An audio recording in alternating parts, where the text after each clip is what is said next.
Bismillahirrahmanirrahim. Assalamualaikum warahmatullahi wabarakatuh. Alhamdulillahirabbil alamin. Wassalatu wassalamu ala asyrofil anbiya'i wal mursalin sayyidina Maulana Muhammadin wa ala alihi wa sahbihi ajma'in amma ba'du. Perkenalkan, kami dari kelompok 11 yang beranggotakan Ranur Azizah NIM 192101107, Yana Sumarsa 192101110, kemudian Muhammad Burhanuddin 192101179. Yang pada kesempatan yang berbahagia ini kami akan mempresentasikan hasil diskusi kami tentang wakaf perspektif hukum positif, perkembangan dan perubahan wakaf dalam Undang-Undang Nomor 41 Tahun 2004. Nah, sebelum kita mengetahui pengertian dasar dari wakaf menurut Undang-Undang Nomor 41 Tahun 2004 ini, lebih dulu kita mengetahui sejarah singkat mengenai peraturan perundang-undangan di Indonesia tentang wakaf sebelum adanya Undang-Undang Nomor 41 Tahun 2004. Nah, untuk wakaf sendiri ini berasal dari kata kerja bahasa Arab yaitu wakofa yakifu wakfan. Nah, jika ditinjau dari lugah atau bahasa, maka wakaf itu memiliki arti berdiri, berdiam di tempat, atau menahan. Nah, sedangkan jika ditinjau dari segi istilah, maka wakaf itu adalah menahan harta yang dimiliki untuk diambil manfaatnya dan diperuntukkan bagi kemaslahatan umat serta agama. Nah, pengaturan mengenai wakaf di Indonesia sebelum kedatangan dari penjajah, wakaf itu dilaksanakan berdasarkan ajaran Islam yang sumbernya itu tidak hanya dari Al-Quran dan Sunnah, melainkan juga dari kitab fikih. Tidak hanya itu saja, sebab wakaf ini berkaitan juga dengan problematika sosial serta adat istiadat di Indonesia, maka pelaksanaannya pun juga disesuaikan dengan hukum adat yang berlaku di Indonesia dan dengan tidak mengurangi nilai-nilai ajaran syariat Islam. Setelah proklamasi kemerdekaan Republik Indonesia, peraturan wakaf pada masa penjajah ini masih tetap berlaku, dan sejak dibentuknya Kementerian Agama tanggal 3 Januari 1946, maka urusan yang berkaitan dengan wakaf itu menjadi urusan Kementerian Agama bagian B atau bagian ibadah sosial. Kemudian keeksistensian wakaf di Indonesia ini diperkuat dengan lahirnya Undang-Undang Nomor 5 Tahun 1960 yang menjelaskan bahwa segala bentuk keperluan peribadatan dapat diberi tanah dan langsung dikuasai oleh negara melalui hak pakai serta pewakafan tanah milik dilindungi langsung oleh negara. Nah, tidak hanya sampai di situ aja, pemerintah itu juga demi memberi kejelasan hukum serta sebagai ketersambungan dari Undang-Undang Nomor 5 tadi, maka pemerintah itu mengeluarkan Peraturan Pemerintah Nomor 28 Tahun 1977 mengenai perwakafan tanah milik. Pada peraturan tersebut dijelaskan bahwa wakaf itu sebuah lembaga keagamaan yang bisa digunakan sebagai sarana dalam pengembangan kehidupan keagamaan, terkhusus bagi yang beragama Islam demi terwujudnya kesejahteraan di masyarakat. Kemudian perwakafan di Indonesia itu diperkuat kembali dengan lahirnya Undang-Undang Nomor 7 Tahun 1989 tentang Peradilan Agama. Dalam undang-undang ini menjelaskan bahwa problematika perselisihan mengenai wakaf itu menjadi kewenangan lembaga peradilan agama yang memutusnya. Dan nggak berhenti dari itu aja, sebagai hukum material yang menjadi pedoman hakim peradilan agama dalam mengutus persengketaan tersebut, maka pemerintah itu mengeluarkan kompilasi hukum Islam atau yang biasa disingkat dengan KHI. Ini terdiri dari 3 buku. Buku pertama ini mengenai hukum perkawinan, yang kedua ini mengenai hukum waris, dan yang ketiga ini tentang hukum wakaf. Nah, ketiga pedoman ini diinstruksikan melalui Instruksi Presiden Nomor 1 Tahun 1991 pada tanggal 10 Juni 1991 yang telah ditentukan sebagaimana pedoman instansi pemerintah dan masyarakat dalam mengutus sengketa mengenai permasalahan-permasalahan dalam bagian-bagian buku tersebut.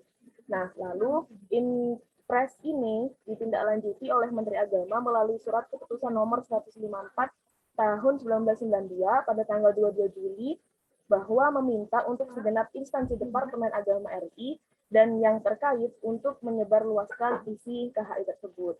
Nah, dari beberapa peraturan perundang-undangan tersebut masih dirasa kurang memadai karena problematika mengenai wakaf ini juga semakin berkembang sesuai dengan perkembangan zaman. Maka sejalan dengan Undang-Undang Nomor 25 Tahun 2000 tentang Propernas tahun 2000 sampai 2004 serta ketetapan MPR Nomor 4 MPS garing 99 tentang GBHN yang mana menetapkan bahwa perlu adanya kebijakan di bidang hukum. Maka lahirlah Undang-Undang Nomor 41 Tahun 2004 ini yang berkaitan dengan penataan sistem hukum nasional yang berlaku saat ini. Ada beberapa pengertian dasar dalam Undang-Undang Nomor 44 Tahun 2004 ini.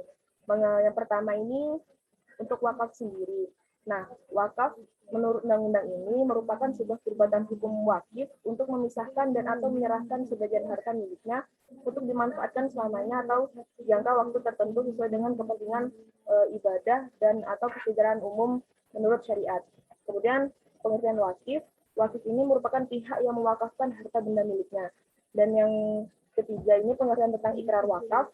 Menurut undang-undang ini, ikrar wakaf itu pernyataan kehendak wakif yang diucapkan secara lisan atau tulisan kepada nazir untuk mewakafkan harta benda miliknya.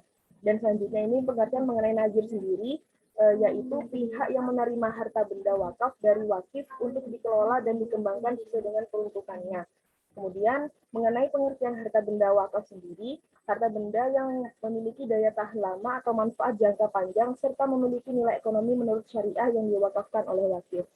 Kemudian yang keenam, mengenai pejabat pembuat akta ikrar wakaf atau yang disingkat dengan PPAIW, ini merupakan pejabat yang berwenang yang telah ditetapkan oleh menteri untuk membuat akta ikrar wakaf. Kemudian pengertian badan wakaf sendiri, Badan Wakaf Indonesia dalam undang-undang ini merupakan lembaga independen yang mengembangkan perwakafan di Indonesia. Selanjutnya mengenai unsur-unsur wakaf dalam Undang-Undang Nomor 41 Tahun 2004. Isi dari unsur wakaf dalam undang-undang ini terdiri dari wakif, nazir, harta benda wakaf, ikrar wakaf, peruntukan harta benda wakaf, jangka waktu wakaf. Kemudian untuk wakif sendiri pada pasal 7 menjelaskan bahwa wakif itu ada wakif perseroangan, kemudian organisasi dan badan hukum. Sebagaimana yang termaktub dalam makalah, teman-teman bisa baca sendiri. Kemudian mengenai nazir, nazir juga dalam pasal ini menjelaskan ada perseorangan, organisasi, dan badan hukum. Kemudian harta benda wakaf. Nah, sebagaimana tertulis dalam pasal 15 dan 16 bahwa harta benda wakaf hanya dapat diwakafkan apabila dimiliki dan dikuasai oleh wakif secara sah, dan harta benda wakaf ini terdiri dari benda bergerak dan tidak bergerak. Kemudian mengenai ikrar wakaf. Nah, ikrar wakaf ini dijelaskan pada pasal 17 sampai pasal 21 bahwa ikrar wakaf itu dilaksanakan oleh wakif kepada nazir di hadapan PPAIW dengan disaksikan oleh 2 orang saksi.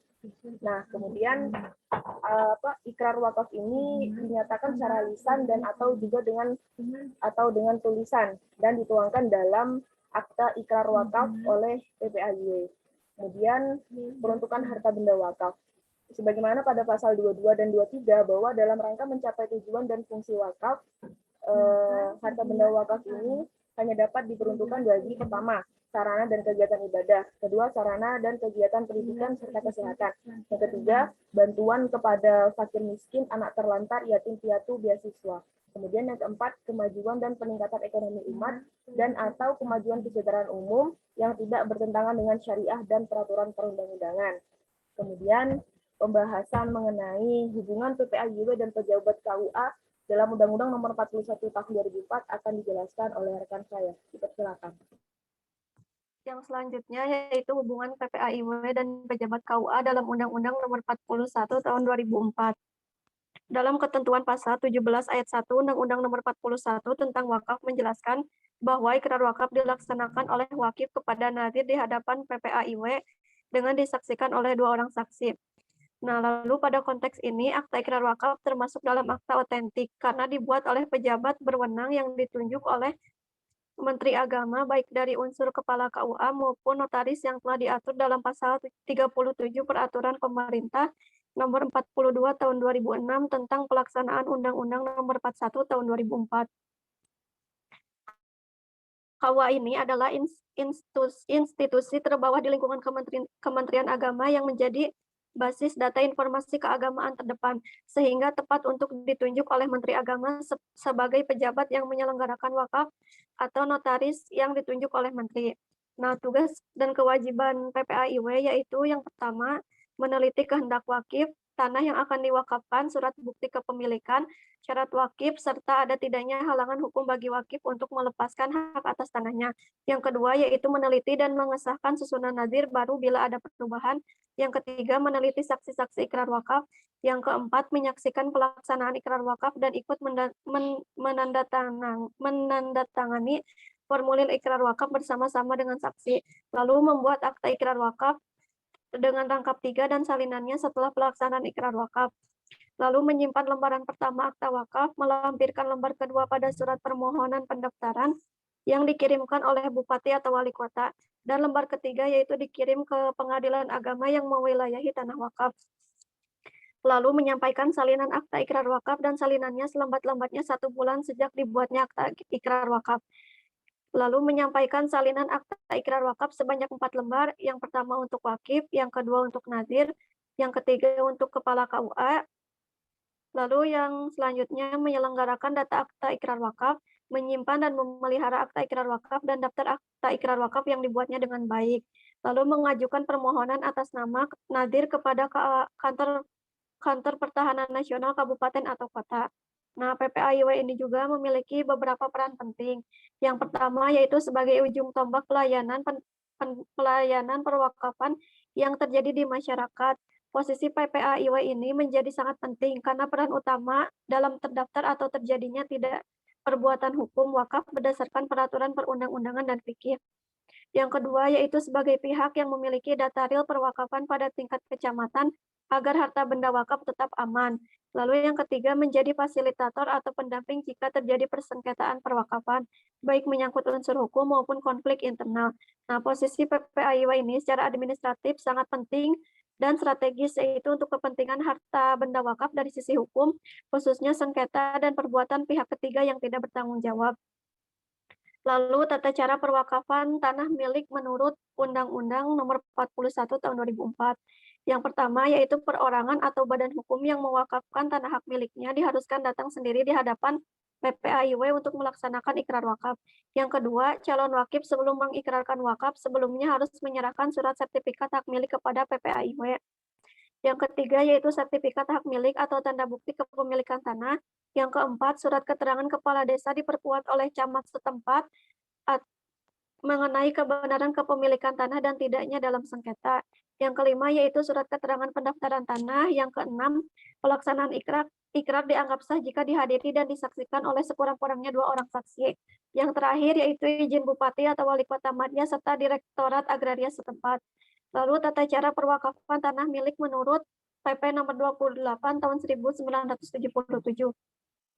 Yang pertama yaitu pihak yang hendak mewakafkan tanahnya diharuskan datang di hadapan PPAIW untuk melaksanakan ikrar wakaf.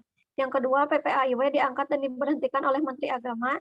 Yang ketiga, isi dan bentuk ikrar wakaf ditetapkan oleh Menteri Agama. Yang keempat, pelaksanaan ikrar dianggap sah jika dihadiri dan disaksikan oleh 2 orang.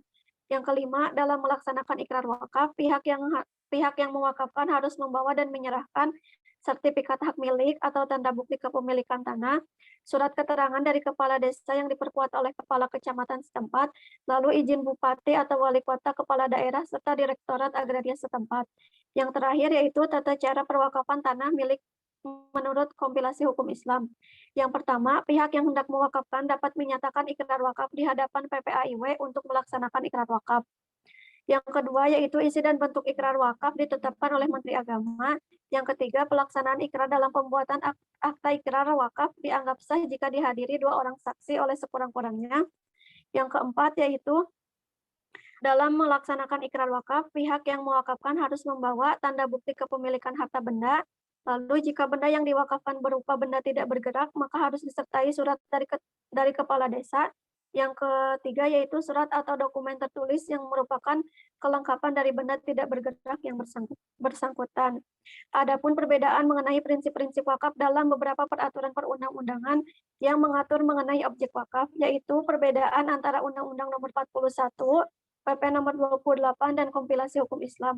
Pada Undang-Undang Nomor 41 tahun 2004, objek wakaf yaitu harta benda yang memiliki daya tahan lama atau manfaat jangka panjang serta memiliki nilai ekonomi.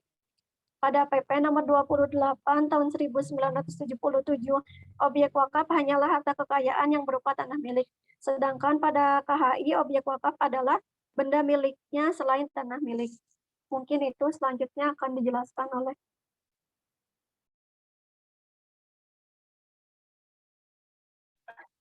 Selanjutnya, saya akan menjelaskan tentang objek wakaf dalam Undang-Undang Nomor 41 Tahun 2004.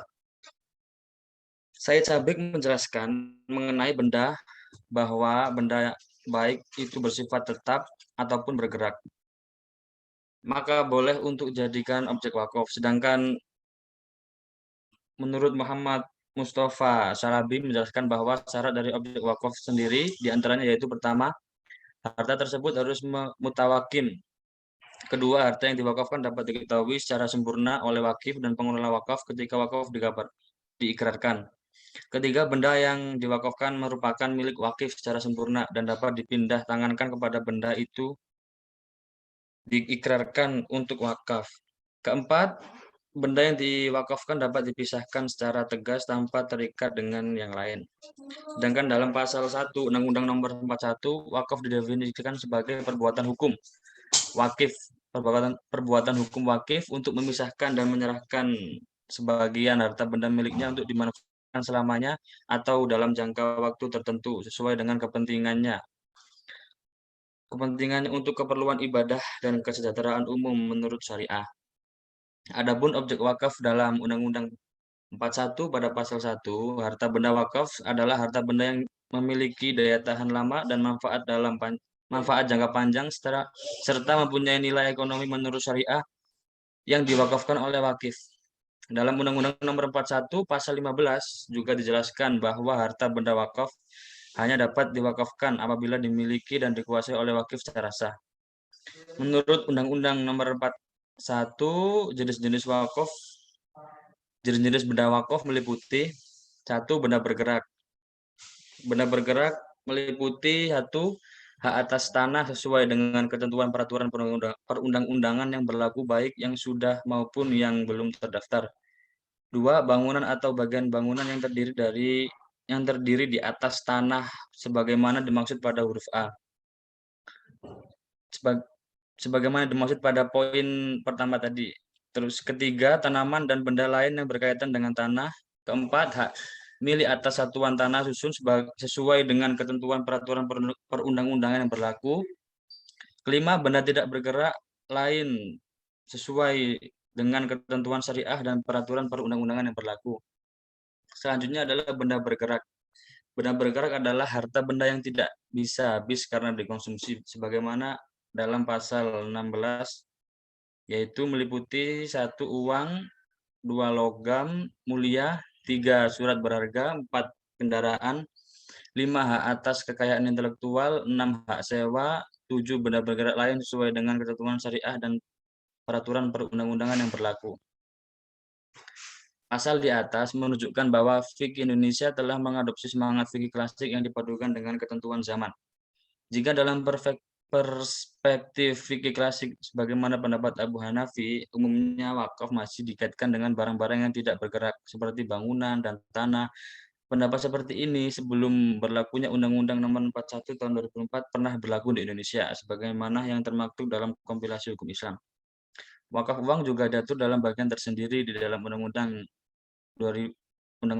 Nomor 41 Tahun 2004. Dalam pasal 28 disebutkan bahwa wakif dapat mewakafkan benda bergerak berupa uang melalui lembaga keuangan syariah yang ditunjuk oleh menteri. Kemudian dalam pasal 21 ayat 1 disebutkan bahwa wakaf benda bergerak berupa uang dilaksanakan oleh wakif dengan pernyataan kehendak yang dilakukan secara tertulis. Dalam ayat 2 juga dinyatakan bahwa wakaf benda bergerak berupa uang diterbitkan dalam bentuk sertifikat wakaf uang. Dan selanjutnya pada ayat 3 diatur bahwa sertifikat wakaf uang diterbitkan dan disampaikan oleh lembaga keuangan syariah kepada wakif dan nazir sebagai bukti penyerahan harta benda wakaf. Adapun ketentuan mengenai wakaf, benda bergerak yang berupa uang akan diatur lebih lanjut dalam peraturan pemerintah.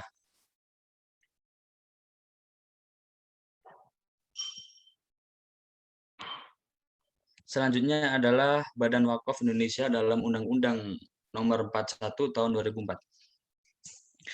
Berdirinya Badan Wakaf Indonesia berawal dari banyaknya tanah wakaf dan inovasi pengembangan wakaf yang belum terdata dan terkelola dengan baik. Sehingga pendataan dan pembinaan atas nazir perlu diadakan sosialisasi dan pembinaan. Berdirinya BWI ini menjadi starting point untuk membangkitkan gerakan wakaf yang secara filosofis wakaf sebagai salah satu lembaga Islam telah menjadi salah satu penunjang perkembangan masyarakat Islam dari peradaban zaman keemasan Islam hingga saat ini. Dulu sebelum ada Undang-Undang Nomor 41 Tahun 2004 tentang wakaf, di Indonesia sedikit sekali tanah wakaf yang dikelola secara produktif dan hasilnya dapat dimanfaatkan bagi pihak-pihak yang memerlukan, terutama fakir miskin. Manfaat tersebut untuk kepentingan keagamaan dan untuk mewujudkan kesejahteraan sosial ekonomi masyarakat. Untuk memajukan dan mengembangkan perwakafan nasional, perlu dibentuk Badan Wakaf Indonesia atau BWI. Badan Wakaf Indonesia dibentuk dalam rangka mengembangkan dan memajukan perwakafan di Indonesia.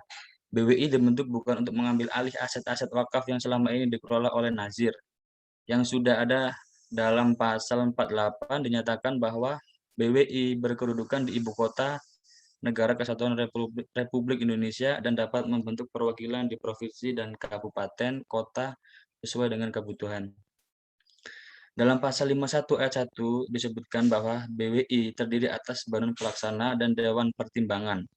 Keanggotaan BWI diangkat untuk masa jabatan selama 3 tahun dan dapat diangkat kembali untuk 1 kali masa jabatan. Adapun tugas dan wewenang BWI yang terdapat dalam pasal 49 ayat 1 yaitu 1. Melakukan pembinaan terhadap nazir dalam pengelola dan mengembangkan harta benda wakaf. 2. Melakukan pengelolaan dan pengembangan harta benda wakaf berskala nasional dan internasional. 3. Memberikan persetujuan dan atau izin perubahan peruntukan dan status harta benda wakaf. Keempat, memberhentikan dan mengganti nazir. Kelima, memberikan persetujuan atas penukaran harta benda wakaf. Keenam, memberikan saran dan pertimbangan kepada pemerintah dalam menyusun kebijakan di bidang perwakafan. Dalam ayat 2 juga menyebutkan bahwa dalam melaksanakan tugasnya BWI juga bekerjasama dengan instansi pemerintah baik pusat maupun daerah, organisasi masyarakat, para ahli, badan internasional, dan pihak lain yang dianggap perlu. Sehubungan dengan tugas dan wewenangnya tersebut, Badan Wakaf Indonesia merumuskan visi sebagai berikut. Terwujudnya lembaga independen yang dipercaya masyarakat, mempunyai kemampuan dan integritas untuk mengembangkan perwakafan nasional dan internasional. Adapun misi dari BWI tersendiri adalah menjadikan BWI sebagai lembaga profesional yang mampu mewujudkan potensi dan manfaat ekonomi harta benda untuk kepentingan ibadah dan kesejahteraan umum.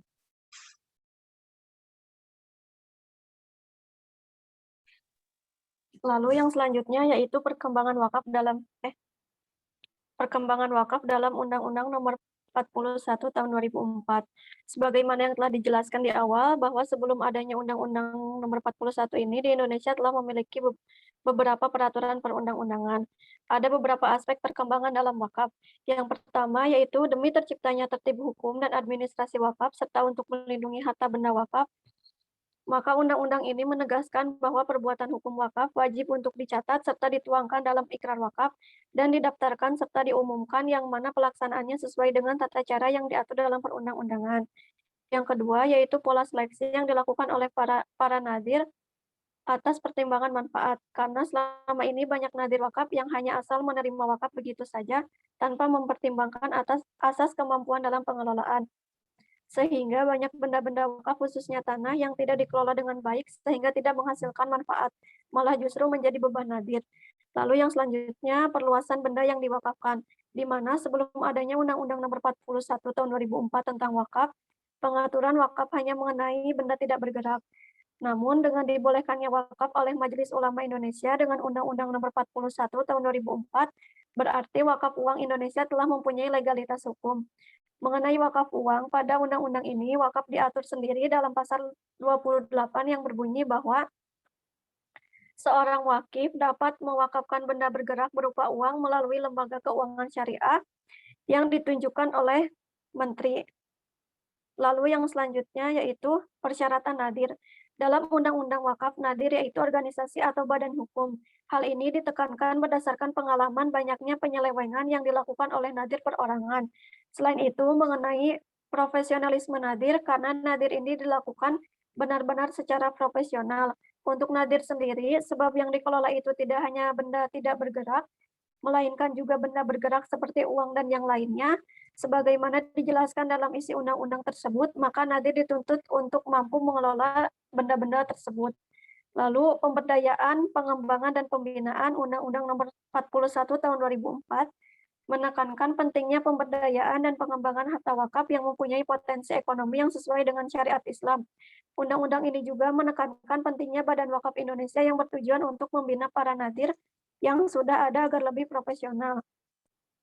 Lalu terkait peruntukan harta benda wakaf itu tidak hanya demi kepentingan sarana ibadah dan sosial saja, akan tetapi juga disarankan untuk memajukan kesejahteraan umum dengan cara mewujudkan potensi dan manfaat ekonomi harta benda wakaf.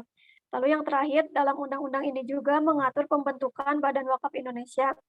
Badan ini merupakan badan independen yang melaksanakan tugas pada bidang perwakafan, yaitu melakukan pembinaan pada nadir, melakukan pengelolaan dan pengembangan harta benda wakaf berskala nasional dan internasional, memberikan persetujuan atas perubahan peruntukan dan status harta benda wakaf, dan memberikan saran serta pertimbangan kepada pemerintah dalam menyusun kebijakan pada bidang wakaf.